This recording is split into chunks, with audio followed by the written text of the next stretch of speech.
July 22nd, 2010.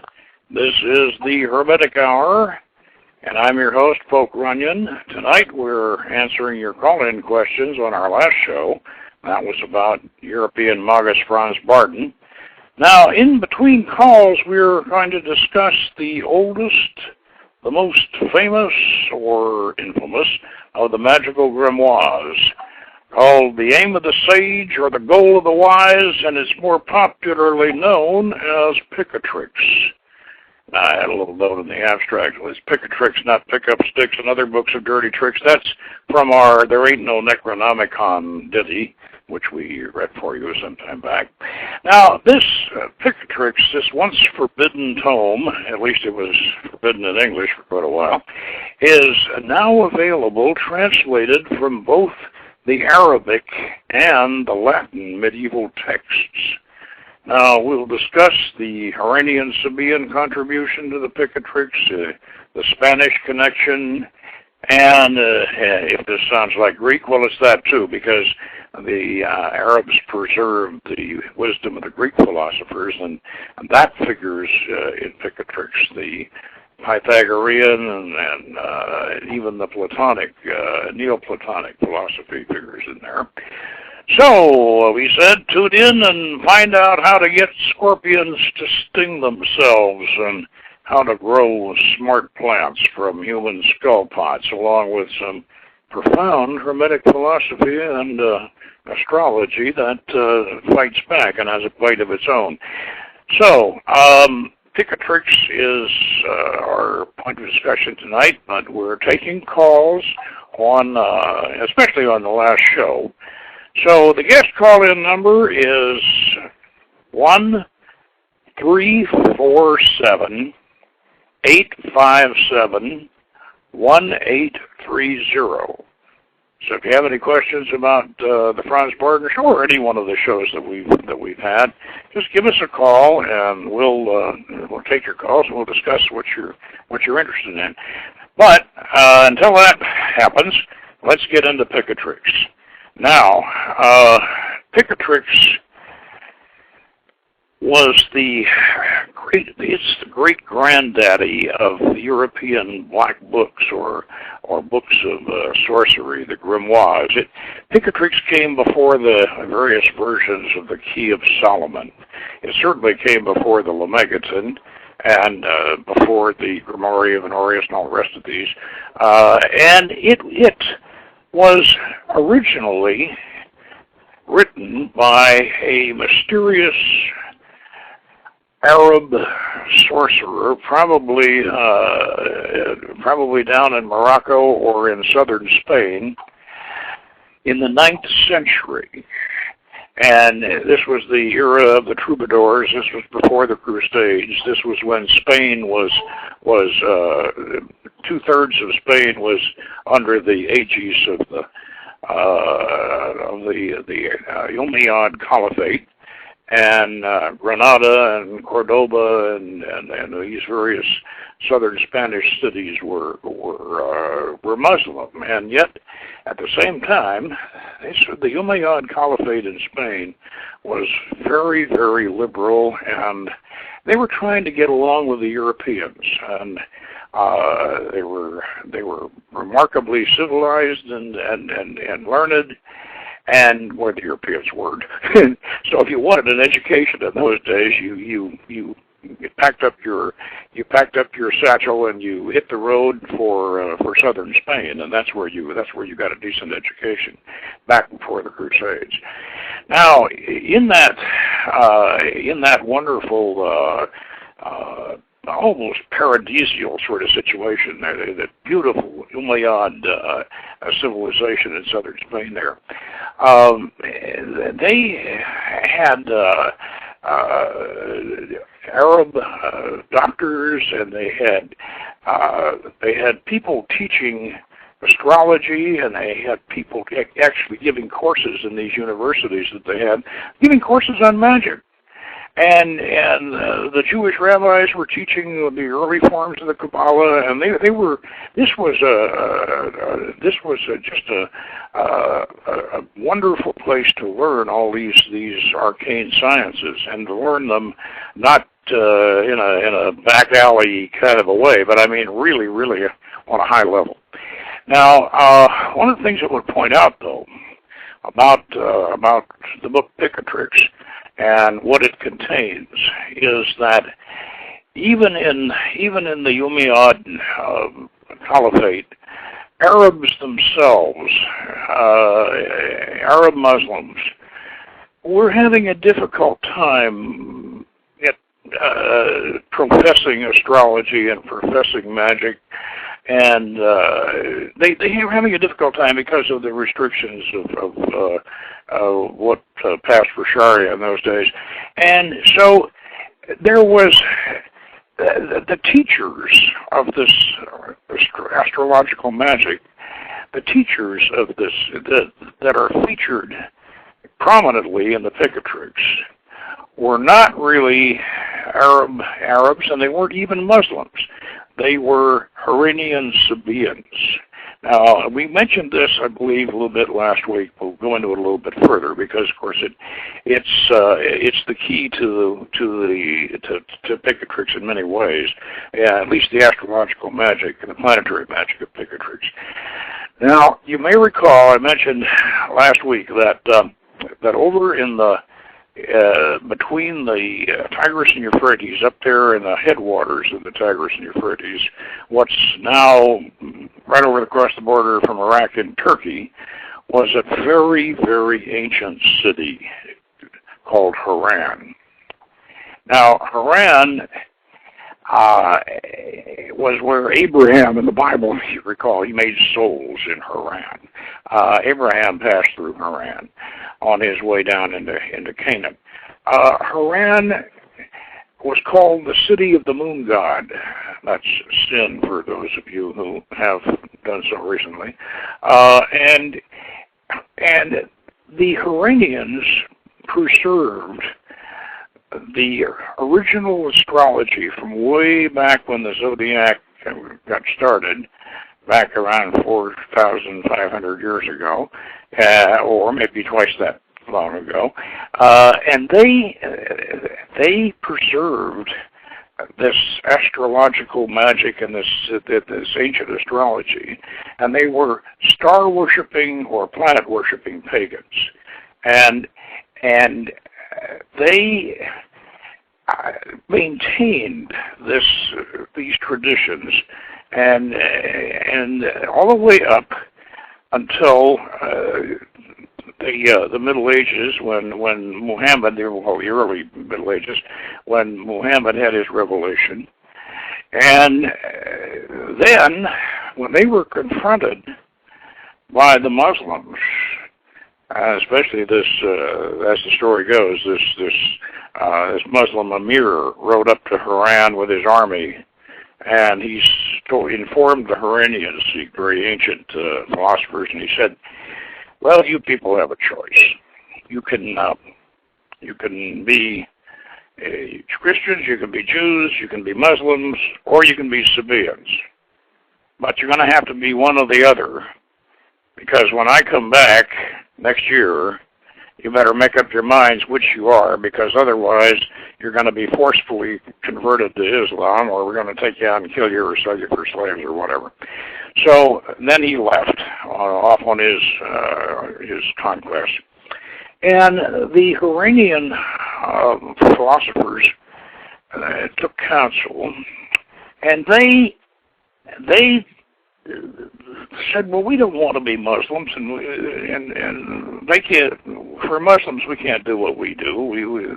They never permit that, and we don't want to be Christians because they have their own way of doing things, and we're pagans, and so we have only one choice, and we don't want to be Jewish, and we have only one choice, and that's to be Sabian." Well, what were Sabians?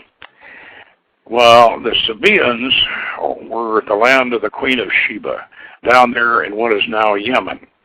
Now, Yemen is a very poor country. Today it's a very poor country. It's very arid and a very low standard of living down there and whatever. But back 200 years before Muhammad, Saba, that southern part of Arabia Felix, that was a paradise. And it was one of the most highly civilized countries on earth.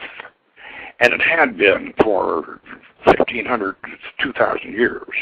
And the reason why it was such a paradise was that they had built a marvelous dam up in the mountains north of Saba. They built this marvelous dam, and they irrigated all their fields. Now, this dam was one of the wonders of the ancient world. We never hear about it today. Don't even know about it. We know all about the pyramids, and we know about the Colossus and Rhodes and all of that, but nobody ever talks about the Great Sabian Dam. Well, it made Arabia Felix, the land of the Queen of Sheba, it was a paradise, and because they had irrigation all over that area. And they were planet-worshipping pagans. They were very similar to the Canaanites of Solomon's time. And the Queen of Sheba, of course, as you remember from the Bible, Baltus, she was a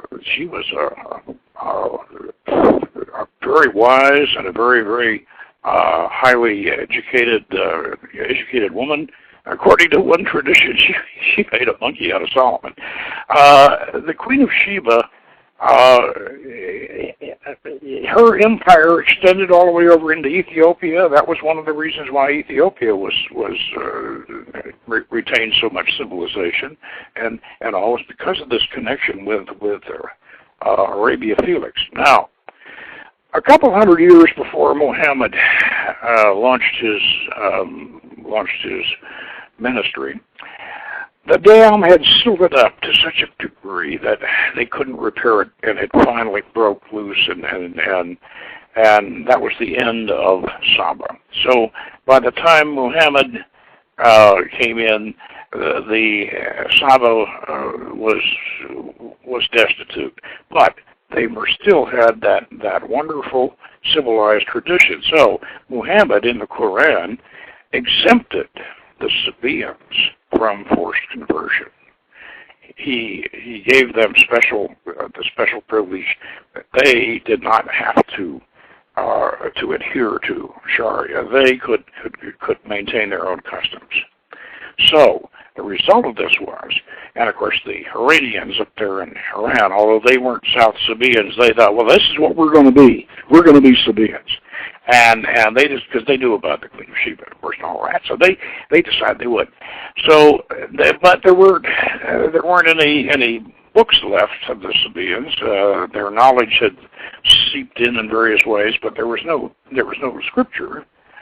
So the Harranian Sabians took the treatises of Hermes Trismegistus from Alexandria, and they took the biblical book of Enoch, and they said, well, these are our holy books.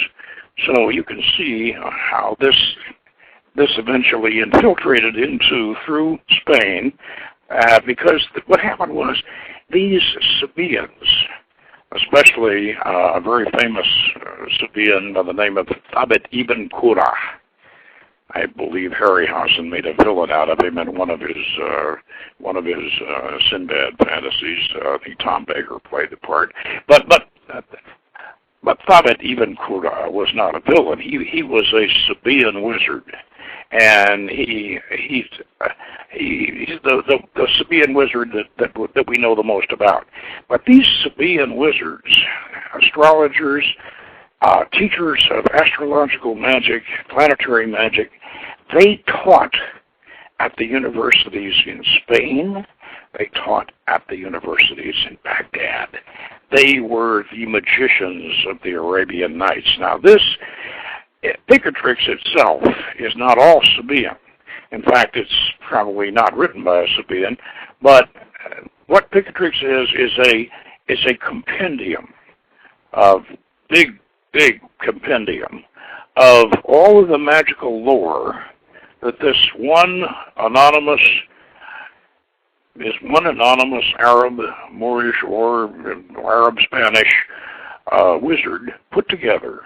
And his continually through the book, he continually says, "Well, I'm expressing this so you'll know, and this is only for just people who really really can know how to handle this wisdom." He said, "I'm not writing this for the masses. This is," and he continually tries to excuse himself because he puts everything he knows about magic from India and from the ancient Greeks, because the Arabs preserved ancient Greek philosophy. They preserved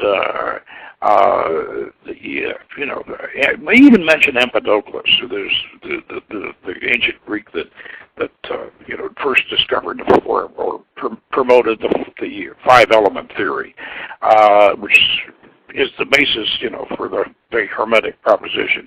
Empedocles, Pythagoras, Plato, they had preserved these when the Europeans didn't even have them. After the Crusades, the Europeans, they didn't have them, but the Arabs had these ancient Greek treatises. So the Arab alchemists and magicians and the Sabians were they had the ancient Greek wisdom. They had the treatises of Hermes Trismegistus. They had the wisdom of Pythagoras. They had all of these things, and they also had, and this was the bedrock of their system, was the astrology of Ptolemy, for the Greco-Egyptian astrologer Ptolemy from a couple hundred years before Christ. So they had all of this wisdom. So this anonymous sorcerer, they call him Pseudo-Magriti, but we don't know who he was. Call him Picatrix, because that's how he's come down to us.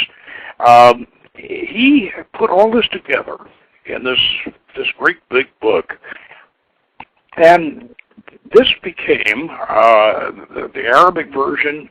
Eventually got translated into Latin and into Spanish.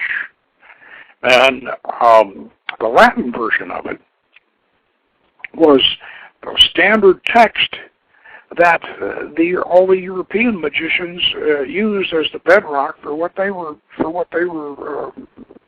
up with. Agrippa was his 3 books of occult philosophy. If you took Picatrix out of them, they would really suffer, because there's a lot of Picatrix in Agrippa. Picatrix, as I said, was translated into Latin, and it was also translated into Spanish. And then it remained, of course, in circulation in Arabic manuscripts. Now, in Picatrix, there are descriptions of the Sabian planetary rituals and the rites and how to perform them, and the prayers and the incenses and the whole battery of incantations and everything else. It's all there. To give you a background on the availability of Picatrix, because of course it's as I said to begin with, it's been, at least in English, it's been the forbidden book. You couldn't, unless you could read Latin, and even if you could, it was in manuscript form. I had it in manuscript for years. My Latin isn't all that good. It took me a whole day to translate the first page. But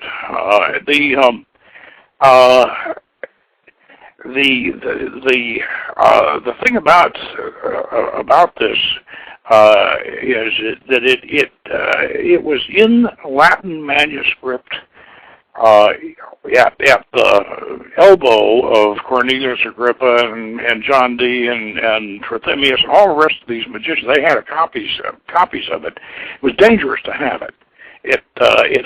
Picatrix has, being a compendium of everything that that this 9th century sorcerer had available. He put in some black magic in there, and some of it is pretty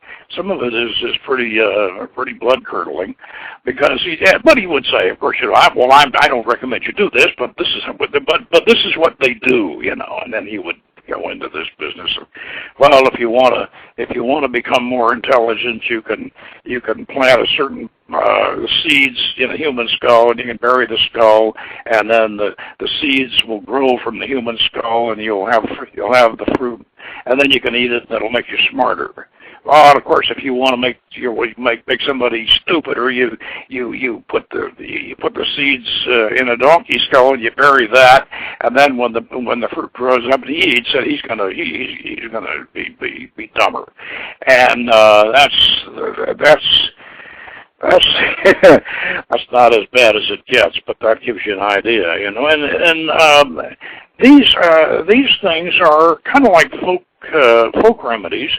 But then, contrasting, right, in contrast with these are the very highest and the most profound concepts of philosophy. Now, the thing that Picatrix continually tells you, if you're willing to understand what he's trying to get across, is that you are supposed to believe this. Believe it, and it will be so. Believe it, and prove to yourself that it will work. And by doing this, you will come closer to God. And you're doing it with the power of God. And what he's saying here is to create. He's literally telling you to create a subjective synthesis of these superstitions. Make these superstitions real, even though they may seem outlandish. Make them real, make them work, and you will realize that the power of God really does rule the universe, and yet at the same time, there are the beginnings of science in what he's talking about too.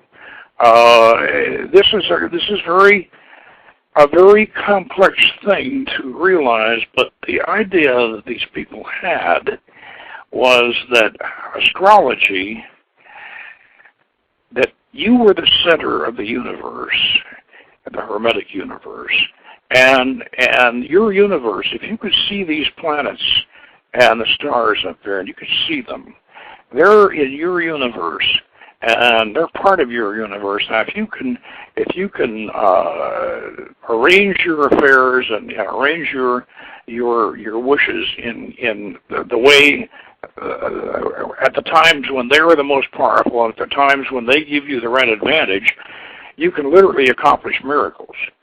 And this isn't like modern astrology that tells you, basically what kind of a person you are and what you can expect in life. It's your universe up there. When the planets are in such and such a configuration, then do such and such a ritual, and you can cause such and such to happen. This is elective astrology. This is the old hoary astrology. This is the magical astrology of the Picatrix. In other words, you extend your consciousness to include the whole universe that you can see. And that, of course, is Saturn's the furthest planet out, and the rest of the planets are visible. So and that was, as far as they were concerned, that was the universe in those days. And so if you make the whole universe yours, and then when the universe, if you can predict when the universe is going to give you an opportunity to do such and such, you do it, then you're controlling. This is the secret of astrological magic, and astrological magic, of course, is the great granddaddy of ceremonial magic. It's as I mentioned sometime before, that astrology, or hoary astrology in any case, is the bedrock of magic. And of course that bedrock of ceremonial magic, Picatrix is the original source. At least it is for most of the European grimoires. one of the things that I think that we ought to look at in Picatrix is this battery of Sabian conjurations and ideas, and see just how sophisticated these people really were. Now, first, let's talk about the publication history of this book. Right before World War II, Amy Warburg, who was a patron of arcane philosophical arts, commissioned, and she was living in England, and she commissioned two Germans, Plesser and Ritter, to translate the Arabic Picatrix into German. So she gave them a grant to do this, and they went to work on it. Well, sometime right after World War II, they came up with a very scholarly and a very nice German translation of the Arabic version of Picatrix, which, of course, was made available, but there was no English version. Well, this went on for years and years and years and years, and if you didn't read German, or you could read the Latin and manuscript maybe, but we didn't have an English version of Picatrix. Well, we had, fortunately, one of the senior people in the OTA, Hal von Hof, was a German scholar.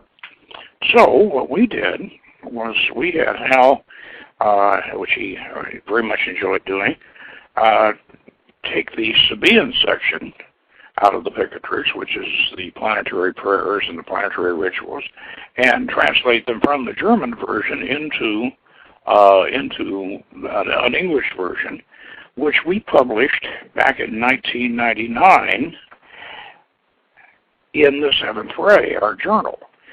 So it's called the Blue Ray, and so this article is called "The Divine Numata: Sabian Planetary Rituals from Picatrix Reconstructed," and that's the Blue Ray. It's still available, by the way, on Amazon for those of you who want to get it. Now, this presentation is actually, even though Picatrix is now available, both the Arabic and the Latin are now available in English, this is still a very, very good article because it gives interpretation of how to use these planetary rituals. So it's good to have along with the now published English versions.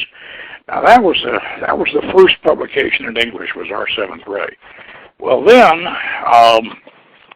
let's see here. William Keisel up in Seattle, Ouroboros Press, he, being helped by a friend of mine, Jim Nobles, and some other people, he had a fellow, an Arab fellow by the name of Hashem Atala. And Hashem Atala waded into the Picatrix, and they got out the first, in 2000, they came out with the first two books of Picatrix in a limited edition. And the first two books came out, and this was a very nice translation from the Arabic, but that was the first two books. Well, meanwhile, while that was going on, John Michael Greer, who is a very good Hermetic writer and a very astute Golden Dawn scholar, and John has very good Latin. His Latin's a lot better than mine. And so John Michael Greer and a really, really great astrologer, Chris Warnock, they got together, and John Michael Greer started translating the Latin version. Well, this was the one, I've had this thing in Latin, in longhand for a while. So they started into that. Well, they came out with, a couple of years ago, they came out with the first two books in Latin, and Sandra, can I have the Picatrix back? Thank you. And they came out with it with the first two volumes in Latin, and that was the one. This is the Latin version of it. And then just this, I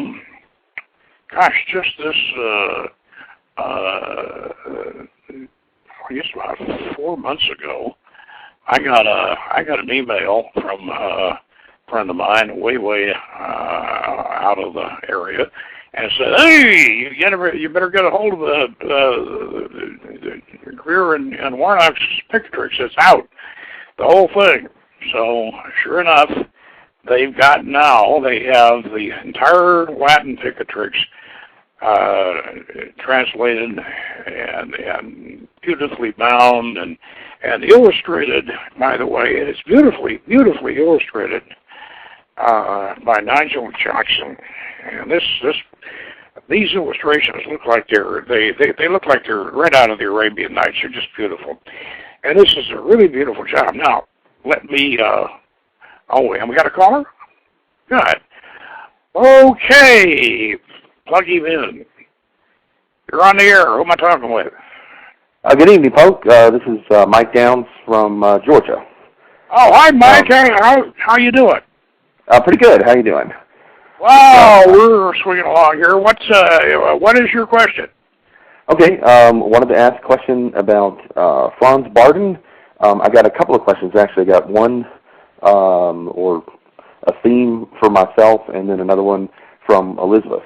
My question is, this one is from the practice of magical evocation, and so on the spirit, the Mercury sphere.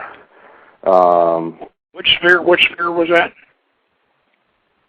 Which sphere, Mike?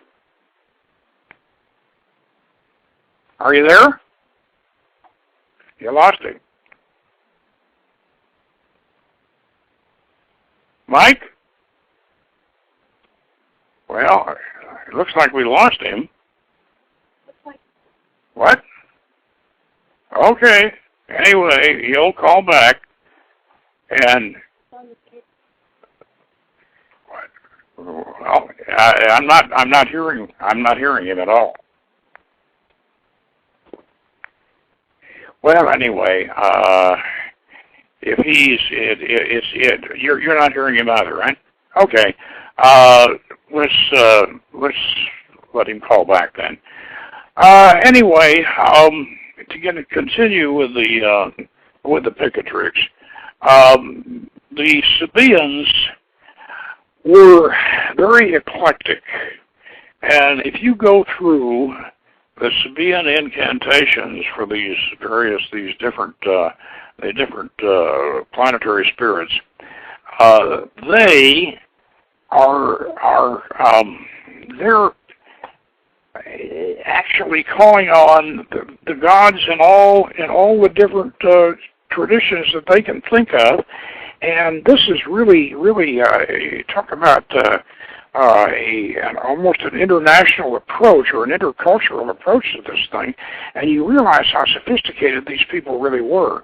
You realize that yes, they did have over there in Haran. They had Hermetic scholars from Italy over there. This was an international. An international, civilized, highly sophisticated group. And just to give you an example here, let me come up with one of them here for Jupiter. This is out of our 7th Ray book, by the way. It says, "Hail to you, O Lord, you blessed one, happy and serene, Lord of law, justice, fairness, and consciousness. You who are wise in religion, aesthetic, mighty, high-minded, bringer of good fortune, noble, elevated, powerful, subjugator, granting honor. You who keep treatises, you who keep treaties, you who are upright in the love of noble nature, we ask you, O Father, by your noble and beautiful attributes and your precious deeds, grant us wealth and prosperity and a portion of that which we desire in the world, and O source of good deeds, fulfiller of wishes, hail unto you, you exalted, magnificent, great star, good-natured. And then it goes on and on and on. It says, we invoke you by all your names, in Arabic, O Mustari, in Persian, O Hirius, in Iranian, O Hormuz, in Greek, O Zeus, in Hindi, O Washpati, and the Lord of the highest edifice. You see, yeah, there, Mike? Yes, I am. Well, what happened there? I can't. Apparently, some kind of interference in the sphere of communication, in the sphere of Mercury. Well, we won't worry about it. Anyway, what was your what particular conjuration or what spirit were you talking about in the Bardon that you wanted to ask about? Okay, these are general philosophical questions that he makes mention. Okay, well, first of all, his seals are different, and you spoke last time about that his was, the signatures of the spirits through automatic writing is certainly what it appears to be, versus, for instance, the seals from the Great Blaise Vigenère. I don't know how to pronounce that. That's pretty close. Okay. From the Arsenal and Mathers, I think, got those. Yeah. Okay. And so one question is there any method, since the seals of the Vigenère guy, they seem to appear to have method, do they? Yes, they definitely do. Okay. Yeah. They're symbolic, and they appear to be constructed from various magical and alchemical symbols put together. Remember, I said there are several methods of doing sigils. One method, one method is you take magical alphabets, and there's all these different magical alphabets. So spell out your spirit or whatever, or your angel or whatever in a magical alphabet. Then take that alphabet, line it up, and jam it together. That's one way of doing it. Mm-hmm. And then another way of doing it is to take various planetary figures. Have you got that Tycho Brahe's calendar, that huge, that is supposed to be the biggest engraving ever made? Well, yeah, what you can do is take those planetary figures. They've got all kinds of different symbols related to each planet, and then you can tie them together, and you can make sigils. And or you can make something symmetrical. Of course, Solomon, the key of Solomon uses those spirit wheels, and then they tack geometric figures and everything else on the tops of the spokes, and so it looks like a bunch of spokes with little spearheads and doodads all the way around, and there's that way of doing it. But the way I think Blaise Vigenère did it was that he used symbols. He used symbols relating to, in some way or another, relating to the spirit of the angel that he was doing.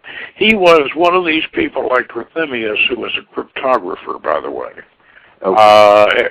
Trithemius was considered the father of modern cryptography, and Blaise Vigenère was the guy that invented the Saint Cyr slip. I don't know if you're into cryptography, but those of us who play around with that, we all know about the Saint Cyr slip. Saint Cyr was the French West Point, by the way. And now Bardon's sigils, though, are automatic writing. Bardon's sigils he's in a trance, and the spirit's got control of his hand. That's how he derives them. Does that answer your question? Well, it does. I mean, it leads into. I mean, there's plenty of questions here, of that nature. And he mentions, I mean, and you've talked about that these are his personal seals. Of course, in his book, he doesn't indicate that that's the case. Never satisfied with mere presumptions and always intending to save other people's time, I have personally got in touch with all the 72 genii of the Mercury sphere and bring here their true seals and give a short description of their range of competence. And yeah, and those were his, and what I would do if we do the shaman for archangels. We do them. I've gotten some very, very good knowledge and wisdom from them.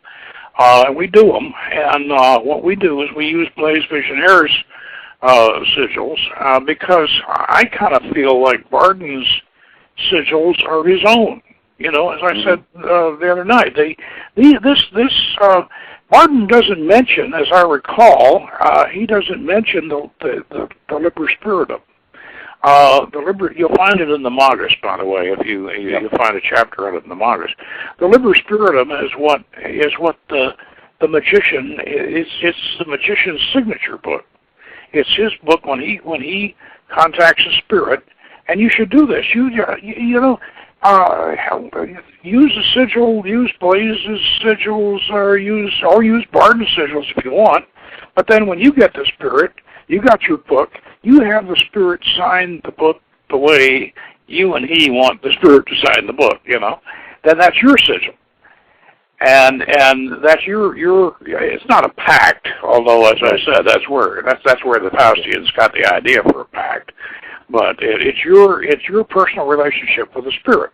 Now, in Bardon's case, he used that and put that out as the signature of the spirit. Well, I don't blame him. I can understand that. But I think really that if you get far enough advanced to where you're doing that sort of thing, then you should have your own. If it comes to automatic writing sigils, then get your own. You know what I mean? Right. Yeah. Yeah. So, what's the next question? Number. Okay. Well, I've got another question, but it kind of leads. When you said the word pact, that leads into Elizabeth's question. It seems Bardon is using the word pact in a different way than the Faustian kind of fundamental sense where it's kind of an over-dependence on a spirit. And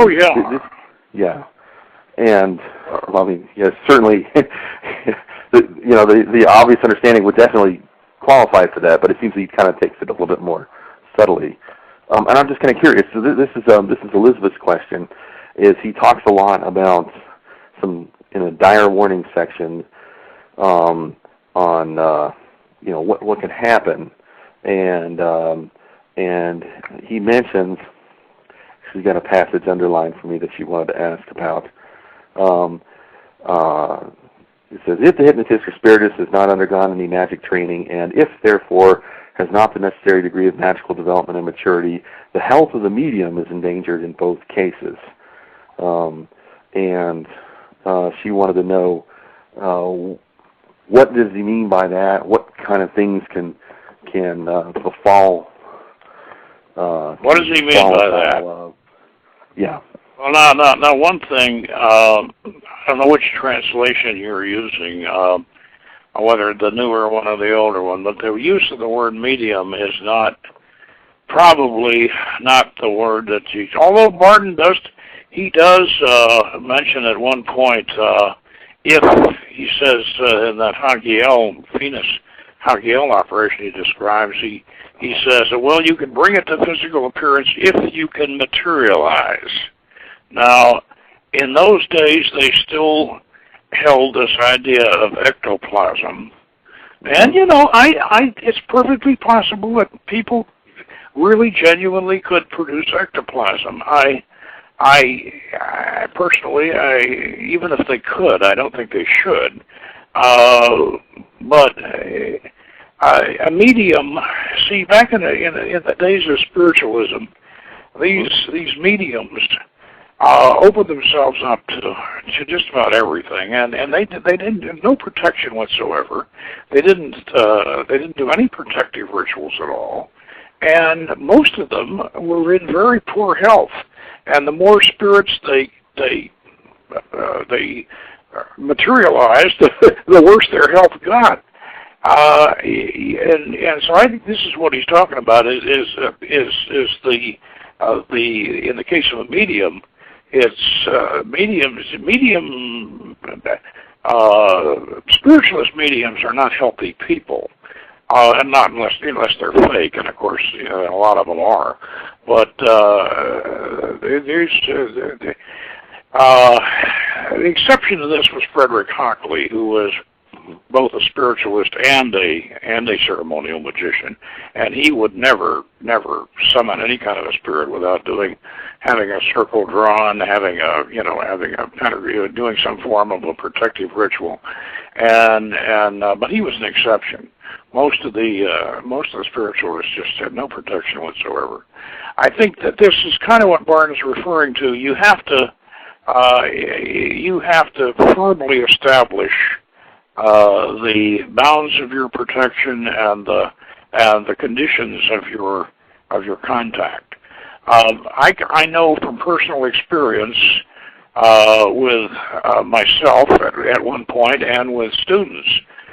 You can get a spirit you get in contact with a spirit that can become too seductive and too much a part of you, and you shouldn't. You should never allow the spirit to appear or speak to you at any time except when you call them, and it should be under some kind of ritual situation. I'm not saying you have to be a fully equipped temple, but you should have definite rules. You should call the spirit, and the spirit should understand the rules, and that should be it. You can't have these entities whispering to you at all times or any time they want to, and you just can't. And that's the reason why we have the equipment, why we make it as kind of elaborate. Eventually, when you get as far advanced as Bardon was, like I said, Bardon didn't have a temple. He just walked out in the park in the night and looked up at the stars, put his hands in his pockets, and did it that way. But Bardon was a master. He could do that. And the way I am right now, I'm not trying to say that I'm as adept as Bardon, but right now I have all my psychic centers developed, and I have my pagan god forms in my psychic centers, and I can sit down and I can have a wonderful time doing magic with nothing but just a Tibetan mala and a cushion to sit on. I don't need the equipment anymore, although I like it, but I don't need it. I think that what Bardon's talking about is this initial stage where once you get in contact with these spirits, you don't know how to control it, and if you don't really get grounded does that answer your question? I think it does, and I think what you're suggesting as the test, if someone were to ask themselves, how do I know if I've been safe? Doing these evocations and now maybe I have health problems, are they connected? Then, has there been a separation between work in ritual and, no contact outside of that? Well, I'm going to tell you right now, if you should feel after a magical operation, I don't care what kind of it can be, evocation, invocation, whatever it is, you should feel good. You should feel charged and energized and good after a magical operation. If you feel all dragged out and miserable and you didn't do something right. I mean, I've done hundreds and hundreds and hundreds of these things, and if I feel miserable after an operation, it means that we've screwed up. Because no matter what it is, even if you're doing something for protection or you're doing something, you're working with an entity that's aggressive or whatever, you should feel good. You should feel powerful, and you should feel like you've accomplished something, and you should be charged. You should be. Most of the time, when we come out of that temple, almost every time, we're just like, "Oh, that was a good one. Whoa, boy!" We're all fired up because we've accomplished something, and we're full of energy. Because it takes a lot of energy to do it, but the energy should stay with you. So I don't see magic, if it's done right. I don't see it as something that's going to hurt your health. But here again, if somebody gets obsessed with something, any kind of an obsession can get out of hand. Right. So there's no obsession, and it's years later you develop anemia, say, then it's not related. Well, let me just say this about Bardon, and I think this is probably the best recommendation I can give for Bardon. If it wasn't for Franz Bardon, I never could have gotten a master's degree in cultural anthropology from California State University, which was not easy. In fact, it was as hard as getting a PhD from UCLA, because that's the state university doesn't offer PhD, but they make it just as hard. And I was a lousy college student back when I was in the regular college system in Florida. I was a lousy college. I didn't have very much of an attention span. And I just sort of had what they call a gentleman's C, if I was lucky. And I was a lousy student. I didn't have the ability to really concentrate. But Bardon, after a year of doing Bardon's concentration exercises, and really, I kept a 4.0 average through graduate school and all that competition, and I owe that to Bardon. So I think that's a positive end of, that's one positive result of magic. No doubt. And just one last question. Okay, so in the GD system, the Mathers picked up Vigenère seals, and they assigned them to the quinences. I don't necessarily see that in Bardon. In your system, do you evoke them in time order, like as the quinence rises? It comes into the rising sign. Then that's the spirit. What we try to do now, our system, our Goetia arrangement is something of a rectification, because if you really go through the Goetia and you look at the different attributes, occasionally they say such and such appears in Sagittarius, and so appears in Virgo, and you put them together in a straight line with their numbers, and you know darn well they aren't going to do that. And there's I've got in the back of Solomon's Magic, I've got some extrapolations on the different problems of trying to get it together. So what we decided to do was to try to make a synthesis in the most logical and reasonable way possible, and that's just start at 0 degrees Aries, which we did. The Golden Dawn uses sidereal, so they start over there in Regulus. Well, now that was their choice. They had their reasons for doing it, but I don't think that the Goetia was set up for sidereal astrology. I believe it was set up for tropical. So when it was, back in the 1500s or whatever, I think it was set up for tropical.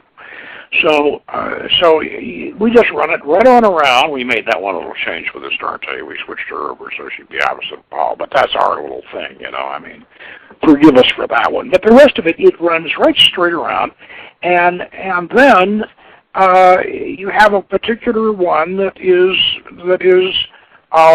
exalted during a particular quinence.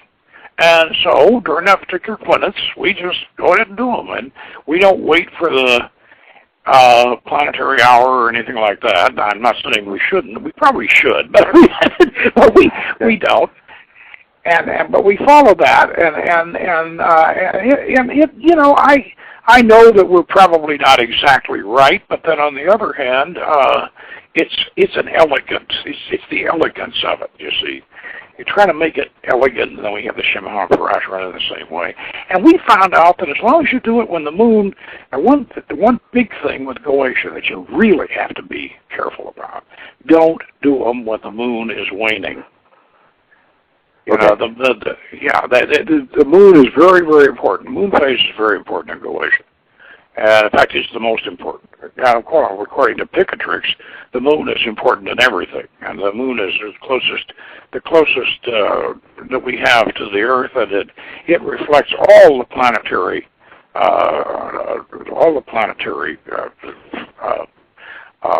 reflections and influences. Now, one thing, getting back to Picatrix again, this is one of the big secrets in Picatrix, and he emphasizes this over and over and over, and finally ends up in the end of the book after 375 pages or something or other. He says, now, the most important thing are the matches of the moon, and don't do anything when the matches of the moon are against what you're trying to do. And so I think the same thing applies to Goetia. Absolutely. And you know but here again, the closer you can come to the planetary hour, and the closer you can come to the planetary day, and all of that's good. That's all good. Yeah, is that? Am I answering your questions, you think? Yeah, I think that's well answered, and thank you very much, Poke. And appreciate it. Okay, and we'll thanks for calling in, Mike. I appreciate it, and you know, stay in touch. As I said, we're getting that associate member program off the ground, and we're going to be moving right along with that. Anyway, we're just about out of time. We can go ahead and sign off, and I'll be back talking with you on an email. The one thing I'd like to, before we sign off, I'd like to recommend on the Picatrix theme here that we all go Google Picatrix video. Just Google Picatrix video. That'll take you to Chris Warnock's Picatrix video, and this is really, really good. It's YouTube, and you look at this Picatrix video. You'll really like it. It's very good, and I want to thank Christopher, John Michael Greer, and Chris Warnock, because what they did with the Latin Picatrix is the footnotes and the annotations are just terrific. They're really good, and they compare all the way through to the Europeanized names with the original Arabic names. So yes, William Keisel's Arabic Picatrix is great. You want to get those, but you should also definitely get this new the Latin version translated by John Michael Greer and Christopher Warnock. It's really terrific. And it looks to me like we are just about out of time. And so I will sign off, and next week we're going to be back in, and we'll have another topic, and don't quite know what that topic is yet, but we'll get it out to you as soon as possible. And so we will see you next week, and meanwhile, good magic.